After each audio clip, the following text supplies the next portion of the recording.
Hello student, कैसे हैं आप सब। एक बार पुनः से कोचिंग क्लासेस पर स्वागत है। उम्मीद करता हूं आप सब अच्छे होंगे। क्लास 11 केमिस्ट्री में चैप्टर 1 में आज का टॉपिक है प्रतिशत संगठन। बिल्कुल सिंपल टॉपिक है, लेकिन क्वेश्चन जो है एग्जाम में पूछा जाता है।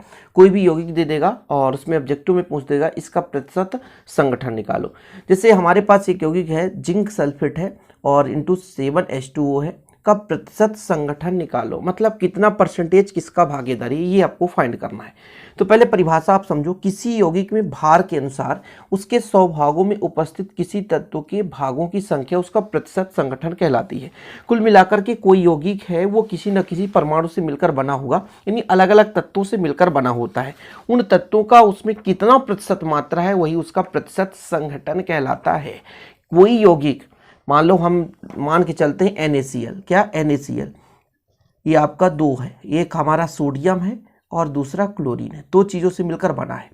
तो इस यौगिक के बनने में सोडियम का कितना परसेंटेज भागीदारी है और क्लोरीन का कितना परसेंटेज भागीदारी है, इसी को कहते हैं प्रतिशत संगठन। प्रतिशत संगठन कैसे निकालते हैं आप समझेंगे बिल्कुल सिंपल तरीके से। यहाँ पर देखो, जैसे यहाँ पर लिखा है ZnSO4 इंटू 7H2O का प्रतिशत संगठन निकालो। प्रतिशत संगठन निकालने के लिए यहाँ पर आपको जिंक का निकालना पड़ेगा, सल्फर का, ऑक्सीजन का, फिर यहाँ पर पानी का निकालना पड़ेगा। तो इसके पहले तो इसका हम अणुभार निकालेंगे। जैसे जिंक सल्फेट है इंटू 7H2O का क्या निकालना पड़ेगा, अणुभार। अणुभार कैसे निकालेंगे समझने की कोशिश करेंगे। आपको मैं एक चीज़ सजेशन देना चाहूँगा, आप यदि केमिस्ट्री वाकई में पढ़ना चाहते हैं तो 30 तक 1 से 30 तक के तत्वों का अणुभार आप लोग याद कर लीजिए। मैं उसका भी वीडियो बना दूंगा, आप बिल्कुल चिंता ना करें। इस चैनल पर ही पहली बार आए हैं तो चैनल को सब्सक्राइब कर लें, एक बार प्लेलिस्ट विजिट करें, आपको बहुत सारे वीडियोज मिल जाएंगे।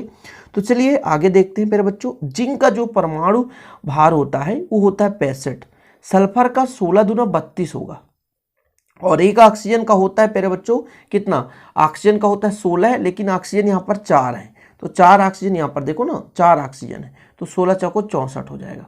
धन यहाँ पर 7 क्यों, क्योंकि H2O 7 है, एक हाइड्रोजन का 1 तो 2 हाइड्रोजन 2 हो जाएगा।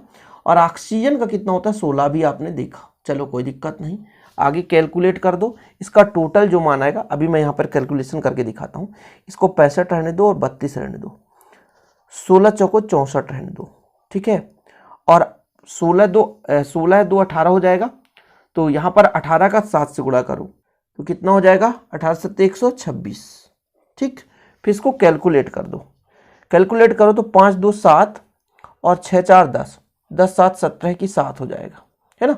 हासिल हो गया आपका 1, फिर 2 और 6 2 8, 8 8 3 कितना होगा 11 और 11 6 कितना हो जाएगा, 11 6 17 और एक हासिल था तो 18 हो जाएगा कि 8 हासिल 1 हो जाएगा और फिर आपका 1 है, 1 और जुड़ जाएगा 2 हो जाएगा, 287 आ गया। ये अभी आया अणुभार, आया क्या आया, अणुभार। अब हमको निकालना पड़ेगा क्रम से। पहले हम निकालेंगे जिंक का, है ना, किसका, Zn का प्रतिशत संगठन, प्रतिशत संगठन ऐसा देखो 100 भागों में निकालना है तो जिंक का मात्रा कितना है 65, कितने में से 287 में से, और 100 भागों में निकालना तो 100 का मल्टीप्लाई कर देना है, जितना आएगा इतना आंसर लिख देना है। ओके, इसी प्रकार दूसरा हमको निकालना है सल्फर का, किसका, सल्फर का प्रतिशत संगठन, ठीक है। कैसे निकालेंगे बच्चे लोग, तो सल्फर का टोटल कितना है 32 है तो 32 करेंगे, 32 ही है ना, 32 है, कितने में से 287 में से, और निकालना कितने भागों में से 100 भागों में से, मल्टीप्लाई करके आप इसका क्या कर दें, डिवाइड कर दें।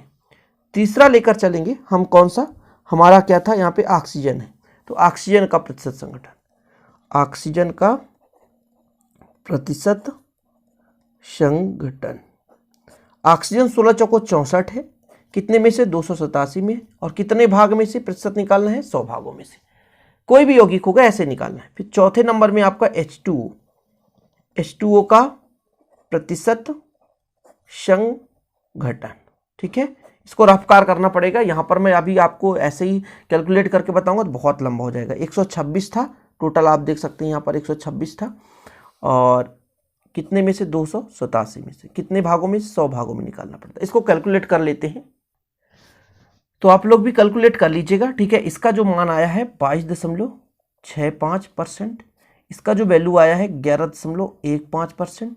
इसका जो वैल्यू आया है वो आया है 22.30%। इसका जो वैल्यू फाइंड हुआ है प्यारे बच्चों 43.90%। ये आपका कंप्लीट हो गया। प्रतिशत संगठन Zn SO4 × 7H2O का हमने निकाल दिया। प्रतिशत संगठन समझ गए, कोई भी यौगिक है ना, उसके 100 भार में से कितना परसेंटेज उसमें उपस्थित है वो उसका कहलाता है प्रतिशत संगठन। किसी भी यौगिक का आप निकाल सकते हो, कोई भी यौगिक आपके पास है, आप कोई भी यौगिक आसानी से निकाल सकते हैं, बिल्कुल आपको टेंशन लेने की जरूरत नहीं है। कम समय में उम्मीद करता हूं आप लोग छोटे से टॉपिक को क्लियर कर लिए, और ऐसे ही वीडियो पाने के लिए चैनल को सब्सक्राइब कर लें। शॉर्ट एंड स्वीट आपको समझाने की कोशिश करूंगा ताकि आप लोगों को प्रॉपर रूप से विधिवत तैयारी हो सके। जय हिंद, वंदे मातरम।